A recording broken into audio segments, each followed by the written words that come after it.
Amen.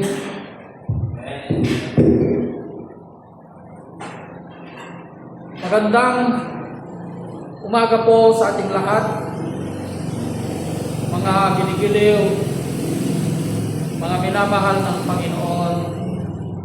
May pag-asa sa Panginoon, mga ginigiliw. Ang pag-aaralan po natin ngayon sa umagang ito ay patungkol po sa parabola ng isang mayaman na walang pangalan. A rich man which has no name. Isang mayaman na walang pangalan at isang mahirap na may pangalan na Lazarus, mga ginigiliw. Sino nga ba ang mayaman na ito na tinutukoy ng ating Panginoong Jesucristo, at sino naman ang Lazarus na ito na tinutukoy ng ating Panginoong Jesucristo noon at ngayon, mga ginigiliw? Noong kapanahunan ng ating Panginoong Jesucristo and in today's context at sa kapanahunan natin ngayon, mga ginigiliw. Ang kwento na ito, yung parabola na ito, kung bakit nasabi na ikwento ng ating Panginoong Jesucristo ang parabola na ito, ay dahil sa paghamak sa Kanya ng mga Pariseo, ng mga taong pinagkatiwalaan ng Diyos, ang bayan ng Diyos na pinagkatiwalaan ng katotohanan sa kanila, mga ginigiliw. Sila ang binigyan ng Diyos, pinagkatiwalaan ng Diyos ng katotohanan, ng kautusan sa kanila, mga ginigiliw. Subalit, ang nangyari, mga ginigiliw, imbes na sila ay tanggapin nila ang Espiritu ng Diyos na nagkatawang tao, hindi po, kundi siya ay kanilang inalipusta at inamak, ininsulto, mga ginigiliw. Kaya't ang ating Panginoong Jesucristo ay nagkwento siya ng isang parabola. Parabola ng isang mayaman na walang pangalan at isang mahirap na ang pangalan ay si Lazarus, mga ginigiliw. Kaya sino nga ba ang mayaman na ito na tinutukoy ng ating Panginoong Jesucristo noon at ngayon? At sino ang Lazarus na ito na tinutukoy ni Jesus noon at ngayon, mga ginigiliw? Ang alam ng karamihan, ito ay kwento lamang, parabola lamang ng ating Panginoong Jesucristo, mga ginigiliw. Pero ang lahat ng sinasabi ng ating Panginoong Jesucristo, ito ay aplikasyon ng buhay natin at sa hinaharap, mga ginigiliw. Kaya naikwento ng Panginoon ng parabolang ito dahil sa sobrang pang-aalis pusta at paghahamak. Sobra nilang hinamak ang kanyang pagiging Diyos at pagkatao ng ating Panginoong Jesucristo, mga ginigiliw. Kaya ang kwento ng mayaman na ito ay nire-representa, tinutukoy nito ang mga taong nakakaalam ng katotohanan. Tinutukoy nito ang mga taong pinagkatiwalaan ng Diyos ng kanyang kautusan, mga ginigiliw. Subalit, hindi mo nila tinanggap ang ating Panginoong Jesucristo, imbes na sila ang kakalinga at tatanggap sa ating Panginoong Jesucristo, sila pa mismo ang nagpapako, naghamak at nag-alipusta nag-persecute sa kanya mga ginigiliw. At sino naman ang Lazarus na ito? Na punong-puno ng sugat, na sobrang napakahirap na pumunta sa tahanan ng mayaman na ito, mga ginigiliw, na umaasa na siya ay makakakain din ng masarap na ibibigay sana ng mayaman na ito, mga ginigiliw. Subalit, ang kanyang inaasahan na pagkain na ibibigay ng mayaman na ito ay hindi po na ipagkaloob sa kanya, kundi ang kanyang mga kinain lamang ay yung mga mumo na nahuhulog lamang sa lamesa ng mayaman na ito, mga ginigiliw. Alam nyo, sa kapanahunan natin ngayon, mga ginigiliw, ang tinutukoy dito na mayaman ay walang iba kundi yung mga taong nasa loob ng iglesia. Hindi po niya tinutukoy ang mga taong tagalabas sapagkat ang mga taong tagalabas, sila ay nahatulan na ayon sa pamantayan ng ating Panginoong Jesucristo. They are already being judged according to the law of Jesus Christ. Yun ang sinasabi niya po sa John 3:18 yata, nahatulan na po sila. Pero ang sinasabi niya dito na mayaman, ngayon, sa panahon natin ngayon, ay walang iba kundi yung mga nasa loob ng iglesia. Bakit niya tinutukoy ang mga taong ito? Marami ang pumapasok sa loob ng iglesia, pero hindi nila sinasabuhay, binibigyang buhay ang salita ng Panginoon. Hindi po nila binibigyan ng buhay ang salita. Kung natatandaan niyo po yung sinare ko sa inyo, ang binahagi ko po sa Facebook account ko, mga ginigiliw.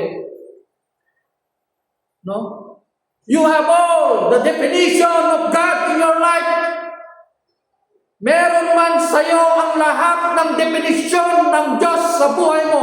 But if you do not have the personal relationship and encounter with the Lord, lahat ng definition na ito sa buhay mo is just only a concept. Konsepto lamang ito sa buhay mo. Anong ibig sabihin ng konsepto? That your God is your thinking. Ng Diyos mo ay yung nilikha lamang ng iyong kaisipan, hindi ang Diyos na nandito mismo sa salita ng Panginoon. Kaya, alam mo man ang lahat ng nilalaman ng kautusan na ito. Di ba? Kilala mo man ang ating Panginoong Jesucristo sa buhay mo. Pero kung hindi ka sumusunod, lahat ng iyong pagkakakilala mo ay walang kabuluhan at walang kwenta. Ang demonyo nga, kilala niya ang ating Panginoong Jesucristo eh. Kilala niya mismo, ang demonyo kilala niya ang ating Panginoong Jesucristo. Kilala niya ng ating Panginoong Jesucristo ay anak ng Diyos.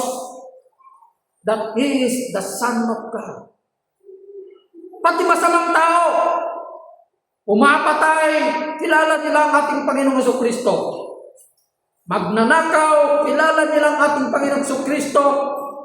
Gumagawa ng kabutihan ayon sa kanilang sariling pamantayan, kilala nila ang ating Panginoong Jesucristo. Pero ang problema dito, ayaw nilang sumunod sa ating Panginoong Jesucristo. Katulad ng demonyo, ng diablo, na pumunta sa ilang na sinamahan niya ang ating Panginoong Jesucristo ng 40 araw upang i-tempt niya ang ating Panginoong Jesucristo, mga ginigiliw. 40 araw. Everyday temptation, mga ginigiliw. Ano yung 3 klase ng temptasyon na ginawa ng diablo na ito? Kayamanan, karangyaan, prestige, kayamanan, wealth, Ano ba? Pagkain. Ito yung tatlong klase na inulit-ulit, inaraw-araw na temptasyon na ginawa ng dyablo sa ating Panginoong Jesucristo, mga ginigiliw. Pero hindi po nagtagumpay ang dyablo na ito, mga ginigiliw. Mababasa po natin dito na yung mga sinambit ng dyablo na ito galing mismo sa salita ng Panginoon. Di ba? Yung sinabi niya na uray mo tumapwak ka, kuanda ka dagiti anghel kung ano tinapay sa Kristo. Sinurot ba na ako sa Kristo di bagbaga na dahil yung dyablo? Haan! Ang mumaging bagat niya, alam nang sinabi ng dyablo ito, galing mismo sa salita ng Diyos yun. Nasa Old Testament yun, nasa Psalm po yun. Di ba? Kaya sinabi ng ating Panginoong Jesucristo, hindi lamang nabubuhay ang tao sa pamamagitan ng tinapay, kundi sa bawat salitang namumutawi sa bibig ng Diyos, mga ginigiliw. Kaya hindi sinunod ng ating Panginoong Jesucristo ang pinapagawa ng demonyo ito. Gawin mo ang tinapay ang batong ito, sabi niya. Do you think na hindi kayang gawin ng Diyos na tinapay yung bato na yun? Kaya ko niyang gawin. Bakit niya susundin ang demonyo? Bakit niya susundin ang dyablo, mga ginigiliw? Diba? Kaya, mga ginigiliw, kilala man natin, we have all the definition of God in our life. Pero, if we do not have the personal relationship and encounter with the Lord, lahat ng definition na ito is just only a concept. Konsepto lamang, mga ginigiliw. Katulad mismo dito sa pag-uusapan natin ngayon sa umagang ito, mga ginigiliw.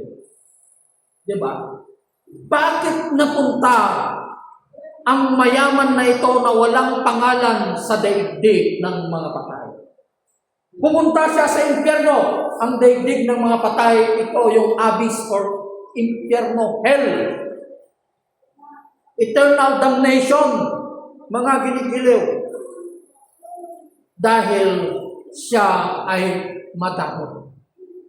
Wala sa kanya ang pagmamahal, hindi siya marunong magmahal. Ang nakikita lamang niya, nakasentro lamang siya sa kanyang sarili, mga ginigiliw. Kaya anong pakiusap niya? Kay Lazarus nung siya ay nasa impyerno, anong pakiusap niya, mga ginigiliw, nung siya ay nasa daigdig ng mga patay? Lazarus, sabi niya po. Pakisabi naman amang Abraham kay Lazarus na isaw-saw niya. Digitan mo doon na. Ijay ayan iti danong. Ikwana dito ayan iti dilak. Kuna na kabsat. Anya iti kayat na sa onda ito nanabaknang kabsat. Ito, hindi lamang ito tumutukoy sa physical na tubig, mga ginigiliw, kundi ito ay tumutukoy sa larawan ng espiritual na pangangailangan, mga ginigiliw. Ibig sabihin, he is longing the presence of God. He is longing the presence of Jesus Christ, pero huli ng lahat, andun na siya sa impyerno, andun na siya sa daigdig ng mga patay. Mga ginigiliw, hindi mo na pwedeng ibalik ang nakaraan dahil andun ka na mismo sa lugar na kung saan dinala ka ng Panginoon, karapat dapat sa'yo, mga ginigiliw. Yun yung sinasabi niyang eternal damnation. Yun lamang ang naging issue sa kanya. Siya ay madamo. Hindi siya marunong magmahal. At tatandaan nyo yung ibinahagi ko sa inyo kung ano kung paano sinabi ng ating Panginoong Jesucristo sa mga taong lumalapit sa Kanya, yung mga nag-aral ng kautusan at yung mga taong mahihirap yung mga taong umaamin sa kanilang sarili na sila ay makasalanan at marumi. Iba po yung approach ng ating Panginoong Jesucristo sa mga mayayaman at mga matatalino sa salita ng Panginoon. Hindi niya sinabi sa kanila na sumampalataya kayo sa akin because I am the Son of God. Hindi po yun ang sinabi ng ating Panginoong Jesucristo. Anong sinabi niya sa kanila? Basahin niyo ang nandun sa harap. Matthew 22:37 and 39. Love the Lord your God and love your neighbor as you love yourself. Mahalin mo ang iyong kapwa katulad ng pagmamahalin mo ang Diyos at mahalin mo ang iyong kapwa katulad ng pagmamahal mo sa akin. Kasi hindi sila marunong magmahal. Kasi ang konsepto ng mga Hudyo na ito, na kapag mayaman ka daw, blinebless ka ng Panginoon. Ibig sabihin,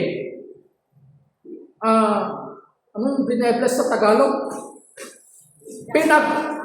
Pinagpapala ka ng Panginoon pag mayaman ka daw.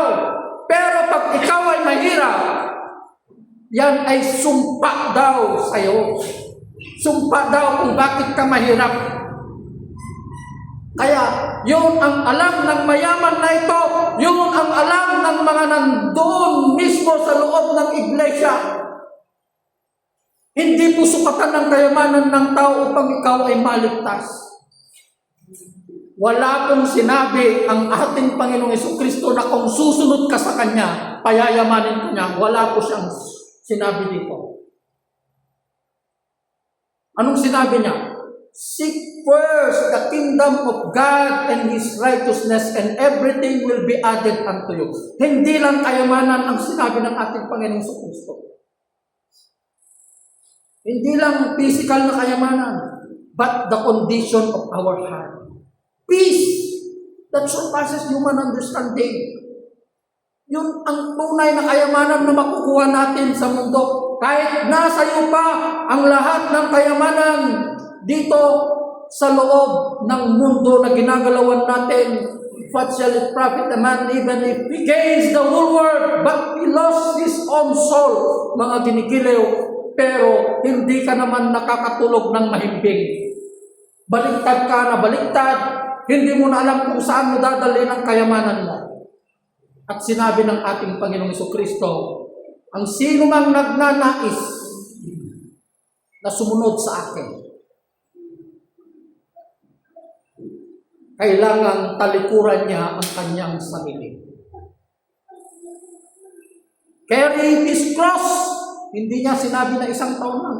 Every day. Kailangan pasanin niya ang kanyang krus araw-araw at sumunod sa akin. Yun ang pangako ng ating Panginoong Jesucristo.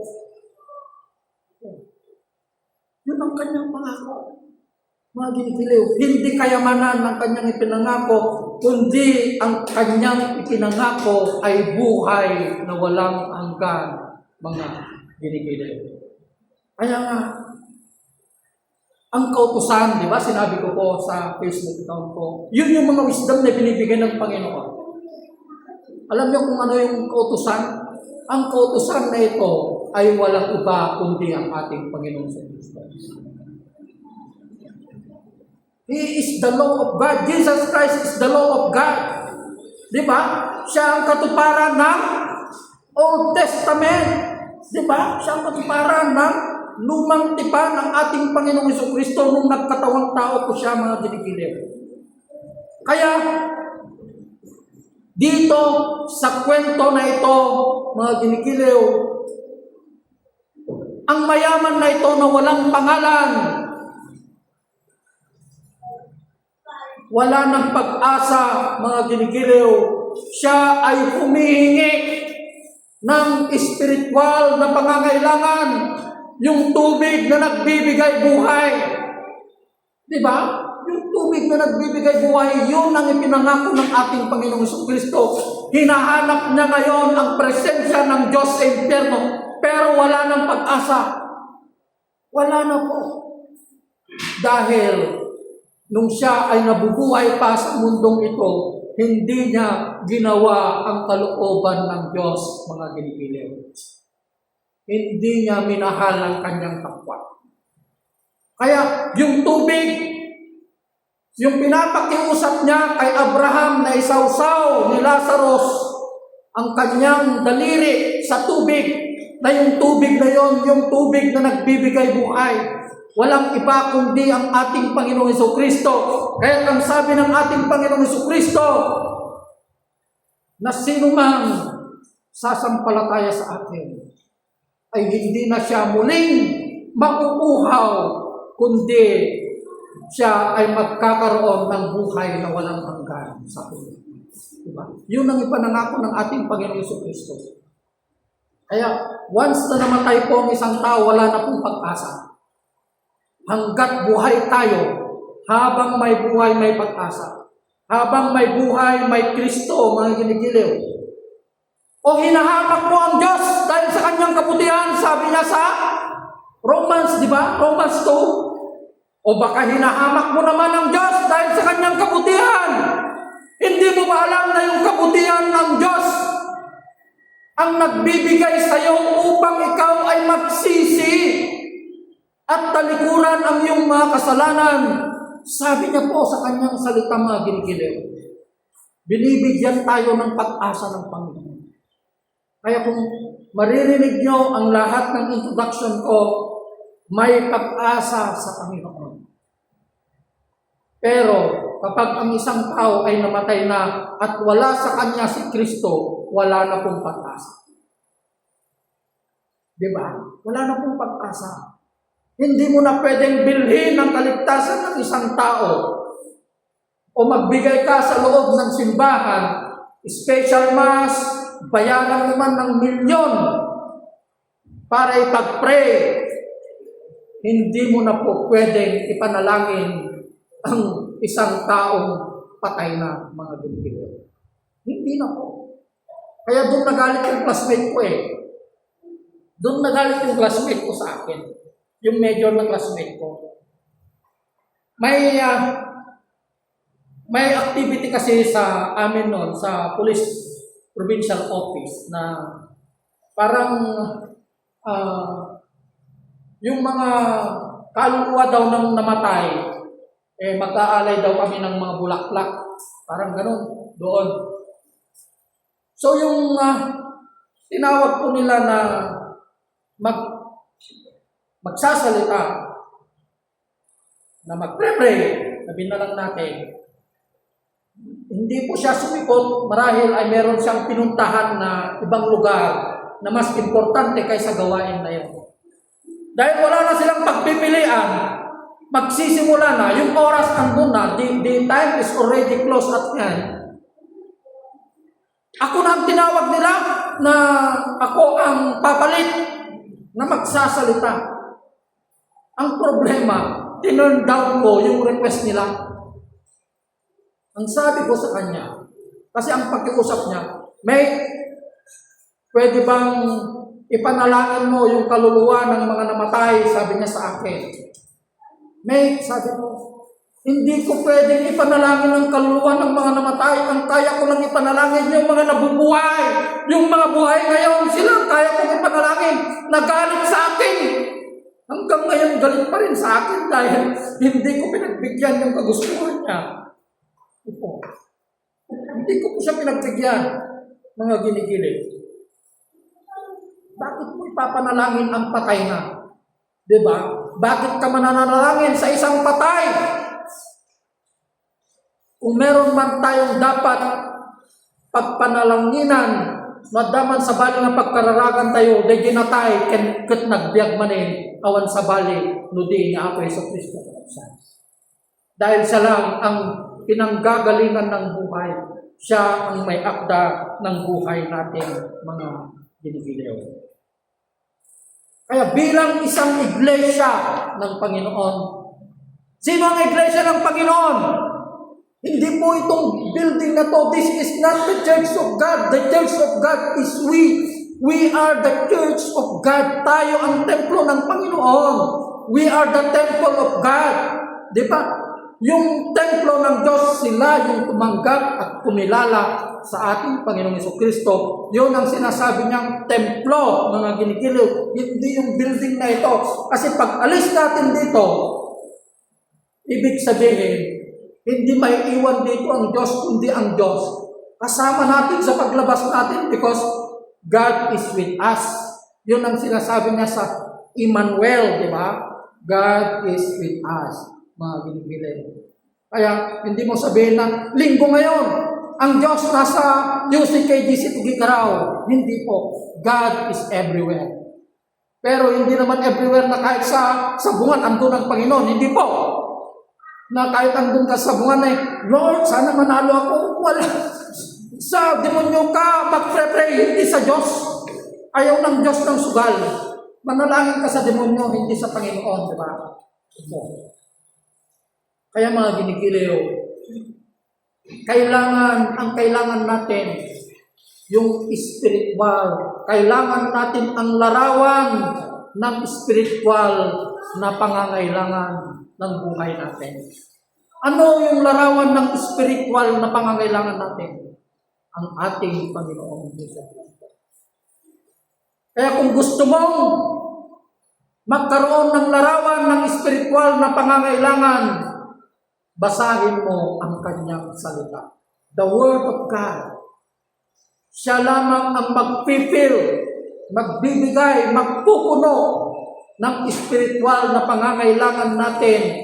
Walang iba kundi ang kanyang mga salita, mga binigilan. Yung kanyang salita. Diba?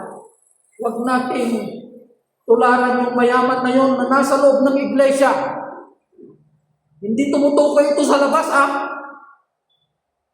Tumutukoy ito sa mga taong nasa loob mismo ng simbahan. Mga binigilan. Na hindi lang sila madamot sa pangangailangan ng kapwa nila. Hindi lang sila madamot sa material na bagay, kundi dapat nagbubunga tayo. Anong ibig kong sabihin? Paulit-ulit kong sinasabi ko. Pag uwi natin sa lugar natin, makikita nila ang Diyos na pinaglilingkuran natin. Diba? Pero pag uwi mo, ganun ka pa rin, mayabang, wala. Hahanapin mo pa rin yung mga dating barkada mo sa kainuman. Ibig sabihin, ikaw ang mayaman na yun. Sumisimbolo ang taong yun na mayaman na walang pagbabago sa kanyang buhay. Yun ang sinisimbolo ng mayaman na yun, na nasa loob mismo ng iglesia, na madamot sa salita ng Panginoon, madamot ng pagmamahal sa kanyang kapwa, mga ginikiliw. Kaya naikwento ng Panginoon ang parabola ng mayaman at Lazarus na ito dahil sobrang insulto at paghamak ng mga taong ito na pinagkatiwalaan ng Diyos ng utusan sa kanila, pero pinagkaitan nila ng pagmamahal at pagkalinga sa ating Panginoong Jesucristo, mga kinikilan. Pinagkaitan po nila. Bagkus hinamak nila, ininsulto, tinumpa, sinampal, dinuraan, ipinako sa krus. Imagine na pahirap ang ginawa nila sa ating Panginoong Jesucristo na Diyos. Alam niyo yung sumasampal doon? Yung mga taong ayaw kumilala sa ating Panginoong Jesucristo. Yung mga taong ayaw sumunod at ayaw magbago. Hindi lang ito yung taong nandito sa kwento na ito na nangyari na yung bantay ng templo na siya mismo ang sumampal sa ating Panginoong Jesucristo. Hindi po. Tayo rin kung minsan, tayo rin ang sumasampal sa ating Panginoong Jesucristo kung ayaw natin sundin ang katotohanan ang kautusan ng ating Panginoong Jesucristo ng utos na ito. Ano ang utos na ito? Utos ng pag-ibig.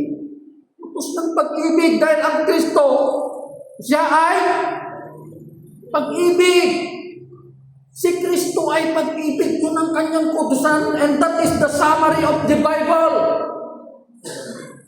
It summarizes in 4-letter word. L-O-V-E. That is the only summary of this one. Yun ang sinasabi ko na 7-second summary of the Bible. Love the Lord your God. Tingnan mo. Orasan mo. Love the Lord your God with all your heart, with all your soul, with all your mind, with all your strength. 5 seconds ka. Pero 7 seconds talaga yan. That is the very summary of the Bible. Yun yung Matthew 27, 25, 27, 39. Yun po. That is the very summary of the Bible. Mga kinikilig. Kaya, dito ako magtatapos, huwag niyong sabihin, yung mayaman na yun. Baka yung kapitbahay ko yun na madamo. Hindi. Nasa loob ng iglesia yun. Wala dito, di ba? Wala. Si Lazarus, nandito ba? Yun ang amen. Nandito si Lazarus. Di ba? Si Lazarus na binabanggit dito. Yun ang nasa Matthew 5:3. Blessed are the poor in spirit, for they will inherit the kingdom of God. Pagpalain po kayo ng salita ng Panginoon.